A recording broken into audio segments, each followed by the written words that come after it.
The second segment for our discussion, I wanted to ask you, because we are at the cusp of 2021, and I wanted to ask you, you have spent a lot of time in the technology companies, you have spent time in the banking financial companies as well, you spent time in the solutions part of it, and also in the AI and the data science part of it. So I wanted to ask you, what are the key trends that you see in the data science and AI world in 2021, considering the kind of year that we had in 2020 with all the pandemic and all those things that happened? So what are the key trends that you see for 2021? Yeah, I think this pandemic has a lot of bad impact on our economy, global economy, on our lives, on everything. Okay, so it is good. But one good thing that I can see is there will be a lot of focus on the digital world. Okay. After this pandemic and digital technologies definitely, and also one of the domain which is going to be a booming domain, or people are going to invest a lot in this domain, is the digital healthcare industry. Okay.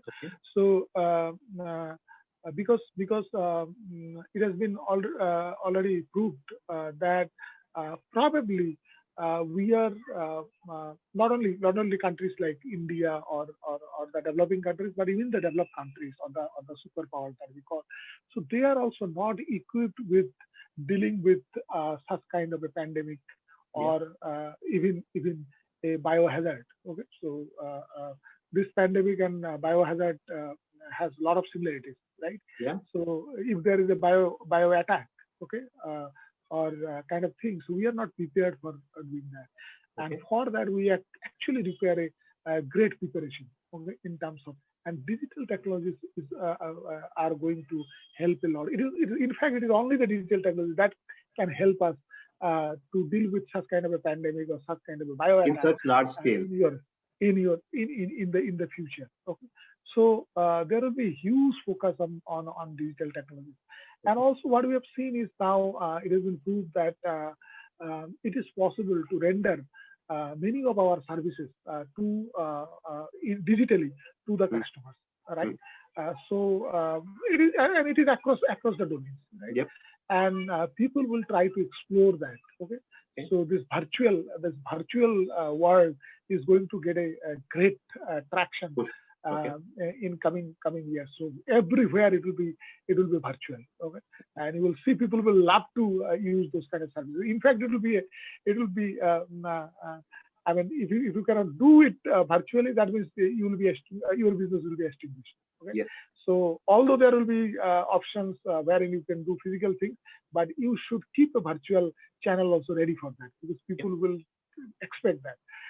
So these are some of the trends that can be seen, but again, and specifically in the world of data science and AI, and specifically on the world of data science and AI. So data science and AI adoption into different industries are increasing. Okay, so it is increasing even in the pandemic also. Whatever applications that you see, which are basically either to cater to your business during the pandemic, or some of the services which are basically actually to deal with the pandemic itself. These are all powered by AI and all those things. So whether it is even your drug research and whatever vaccine research are going on, those are also powered by AI. Otherwise, it will not be possible to get a vaccine in 1 year. Okay, so you have to do half of the thing in simulated environment using AI. Okay, then only you come to a stage where you can do a animal trial and a human trial kind of thing. Okay, so why it took normally takes 15 years, 20 years to develop a vaccine is basically it is step by step. They will do it without doing any kind of simulation, right? So now they are doing it in a couple of months in a simulated environment. Okay, so and these are AI powered, right? So yeah, behind the scene, I mean, AI is being used in many areas, and definitely adoption is going to be. This is part of the city. This is the need of the day. So you cannot avoid it. I mean, you will have to play AI, analytics, predictive, this, that, and all those things will be. Do you think it is already matured? that we have already spent a lot of time in analytics and data science, that 2021 will not give enough opportunities to newcomers? Do you think No, that I kind of? don't think so. No, Okay. I don't think so. In fact, I mean, in AI and data science, when it comes to building use cases, we are just scratching the surface. Okay, so there are many things yet to be done. Okay, Okay. each and every mobile application, whatever application you build, there are scope for AI and machine learning. Each and every enterprise application that you are building, there is a scope for AI. Okay, and that's why in the newer version of any enterprise applications you see, okay, whatever it is, I mean, you see Salesforce, you see any big ERP systems, any other CRM system, any other system, everywhere. Now that in the latest version of those applications, these are all AI powered. Okay, and in the coming versions, again, they will put more and more AI elements into it, because AI is something which will give you that cognitive element, that intelligence into your applications, and this intelligence is going to increase every day. And to cater to this kind of a demand, okay, you will require professionals in the market. So definitely, it is not a saturated field wherein, I mean, data scientists we have got enough data scientists or enough this, more data scientists will not get job. No, actually, in fact, it is the other way. So still the adoption is very, very slow. Okay, at least in India, we can see there is a huge scope. I can tell you. Okay, probably some other technologies also come along with that. Yeah. Okay, so that nobody can say. But as a whole, the data science field has a huge scope. There is no doubt about it. And it's not only my thing. You ask any expert, they'll tell you the same thing. One question on that. So in terms of skill trend in 2021, what are the skills within data science and AI that would remain very, very hot? I mean, these are, I mean, see, machine learning, deep learning, Okay. and which is actually a part of the machine learning only. Deep learning is a sub-vertical of machine learning. NLP, okay, RPA. So these are some areas which are going to be definitely hot. And apart from that, also, as I told you, like there could be some new things it will come, because there are new tools are coming, right? New packages are coming. So TensorFlow, I mean, now it is very hot. Okay, so if you go back to 7-8 years. When we started doing that, at that point of time, TensorFlow was not there. Okay? So we used either scikit-learn or PyTorch or some other packages kind of thing. And before that, those packages were also not there. So now TensorFlow itself is a skill, right? So already it is a language for doing that. It is a package basically. But in the market, people are looking for TensorFlow skills. So people who have worked extensively on TensorFlow. So new things will keep coming, but the technology-wise, it is going to be there, and it is going to be widespread.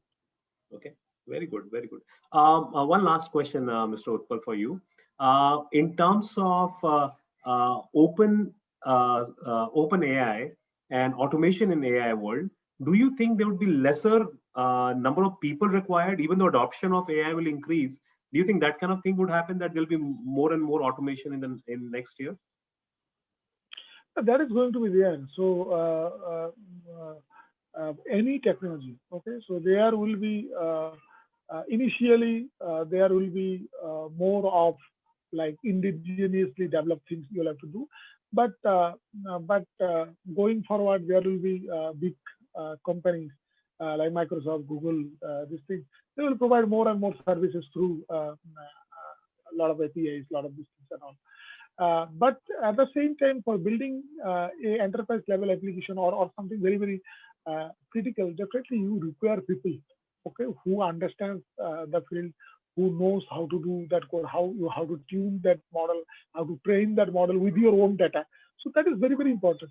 So although there will be a lot of automated things wherein you can directly use those in your application, but still there will be a huge demand of people who actually can do coding, can actually build models very specific to their particular requirement and do that.